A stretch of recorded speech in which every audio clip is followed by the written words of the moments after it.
Hello everybody, welcome back to my channel, and this is me again, your teacher Russell.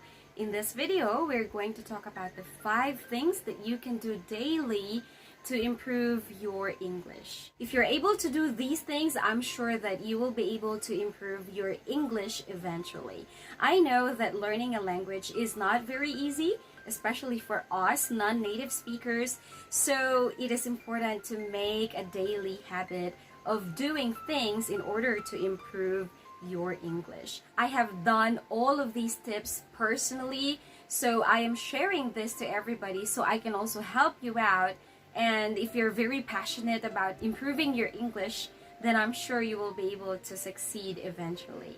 So let's start with the first tip. When I was in the university, I cannot fully express myself in English, or even writing essays or projects is really difficult for me because, like I said, it's not my native language.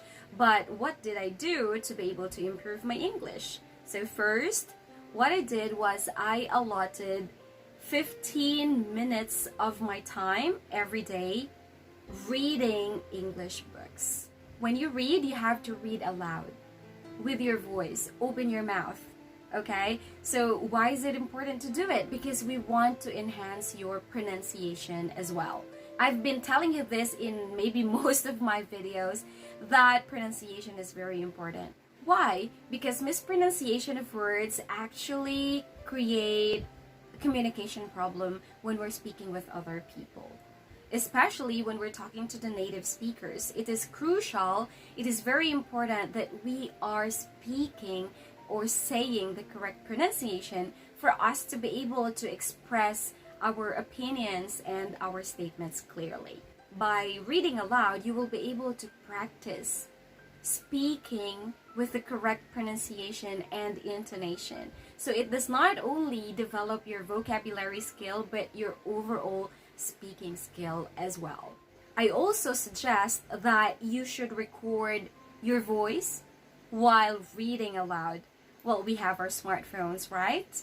We can use these smartphones to record our voices, to record our reading activity. Why is it important to record? Because by recording your voice, you will be able to replay it and you will be able to see whether your pronunciation of words is clear or not. If it doesn't sound good, try it again, record it again. In my case, I actually try to read the same passage or the same story again and again until I am able to make it perfect. I don't usually jump to the next activity or reading activity unless I am able to perfect this kind of activity. Do not settle for something that would actually mean, oh, this is already okay. As long as it's not perfect, then keep trying again. Be passionate about what you do. Be determined. If you do not have that passion, I'm telling you, you will not be able to learn a language in just a day, in just a week. But the good thing is, you have your choice. You can choose materials that are suited to you.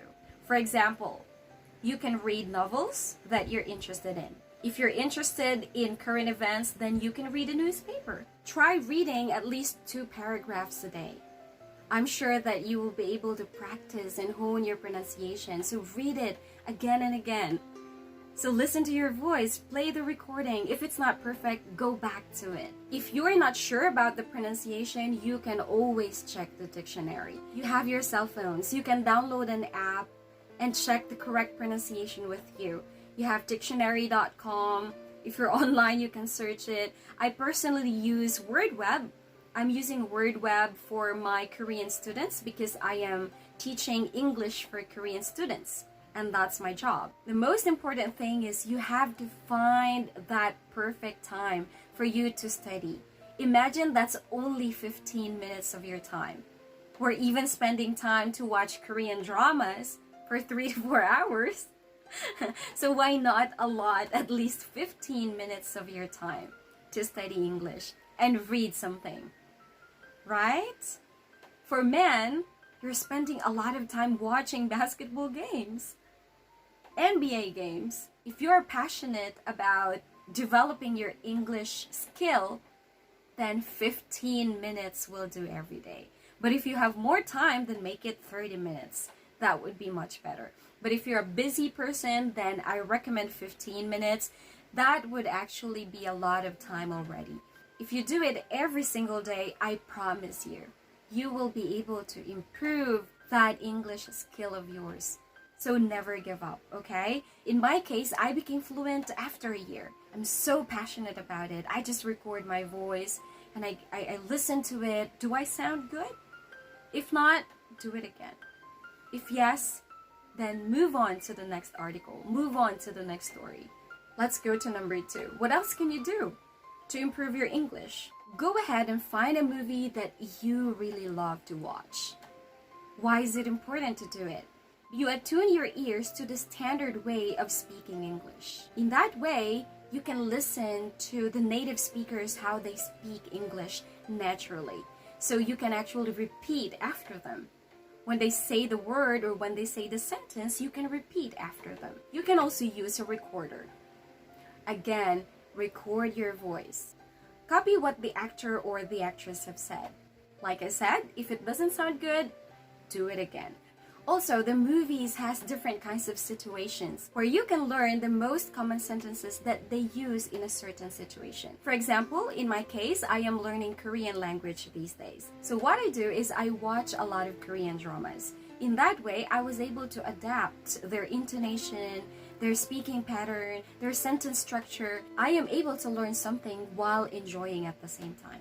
And that's the best thing. It doesn't really feel like you're forcing yourself too much because you're enjoying something. Also, when you watch a movie, you are developing your listening skill. But please do not watch with a subtitle. Because when you watch with a subtitle, you are only enhancing or developing your reading skill. Let's go to number 3. Record at least 2 vocabulary words that are unfamiliar to you. Look for the meaning. Use these words in your own sentences. It's also a good idea to write it down. So please have that notebook of yours and record all of these words that are unfamiliar to you. So read it again the next day. In that case, you will be able to review the meaning of these words again and again, and you will not be able to forget it. As you know, reviewing is very important. When you review, it actually refreshes your mind. And recording those words in your own notebook is the best thing to do. You can also try writing those sentences. If you think your grammar is wrong, you can always check apps online. You can download those apps like Grammarly. I like Grammarly because I am sometimes confused with prepositions. And when I use Grammarly, it is actually telling me that, hey, something's wrong with your sentence. Fix it. I also recommend Grammarly for you guys so you can check your grammar and make sure that everything you're writing and saying is perfect. Let's go to number 4. Number 4 is my favorite. Why? Because I love singing a lot. How can it help us to learn how to speak English? When you sing together with the singer, you can actually hear how the singer is pronouncing the word, and then you can copy it. When you think that your pronunciation is quite different, then do it again. Like I said, repetition is very important. Repeat it. Do it again. If you're not satisfied with your own pronunciation, with your own voice, then say it again. Do it again. In my case, I like listening to Katy Perry or Taylor Swift or Bruno Mars. And it's also a good way to enhance your vocabulary skill. Why? Because each song has their own theme. It can be about love, or it can be about a heartache, or it can be anything. So a song has a certain topic, a certain theme, and that theme can actually teach you some of these sentences that you can use in that certain situation. The best thing about song is it actually doesn't feel like you're studying because you're just enjoying yourself. When I'm trying to memorize something, especially in history, because I really hate memorizing, but I love singing. So what I do is I incorporate those lessons into songs, and I try to create my own song, and then I keep singing it again and again and again and again. So it's effortless. If you listen to that song, it sticks to your mind, like Alice is, or the Last Song Syndrome, right? And it's effortless because you don't really have to study hard. If you memorize that song, if you play that song again and again, you wouldn't even realize that you have already memorized the lyrics effortlessly. This is actually one of the most effective ways for me. You should learn which strategy suits your personality the most. For me, singing is the most effective. For number 5, you have to talk to a friend or a native speaker of English if you can. Why? Using English every day is the most effective method that you can do. Well, we have a saying that says practice makes perfect. And I totally agree with that. I am teaching English for Koreans every single day, and I always encourage them to use it as much as they can. You really need to have that kind of routine. And actually, if you have developed that kind of routine, it doesn't feel like studying anymore. It doesn't feel like a burden anymore because it's been a part of your routine. If you cannot find a friend who is a native speaker, try enrolling online. There are a lot of teachers who are offering online classes. So when you have an individual teacher, you will be able to speak with them English naturally, and you can have a topic every single day, and you can speak. I know it's not easy to do. At first, you might get nervous talking to your teacher, but hey, eventually you will be able to overcome that. I actually have a student who was with me for 2 years, and the first few years was really difficult for him. Even the reading part is difficult, but after that, after studying with me every single day, he was able to enhance his English speaking skills and overall English speaking skills. And nowadays, he doesn't even sound like a Korean student anymore. His accent is good. Not perfect, but he doesn't sound like a native Korean anymore. So, if you're really interested and passionate about studying English, try all of these 5 suggestions that I gave you, and I'm sure you will be able to improve your speaking skill every single day, slowly but surely. So that's the end of my lesson for today, and I hope you liked it. If you're still new to my channel, go ahead and click that subscribe button, and feel free to visit me every Sunday. I upload my lessons every Sunday Philippine time. See you again in my next class. Bye!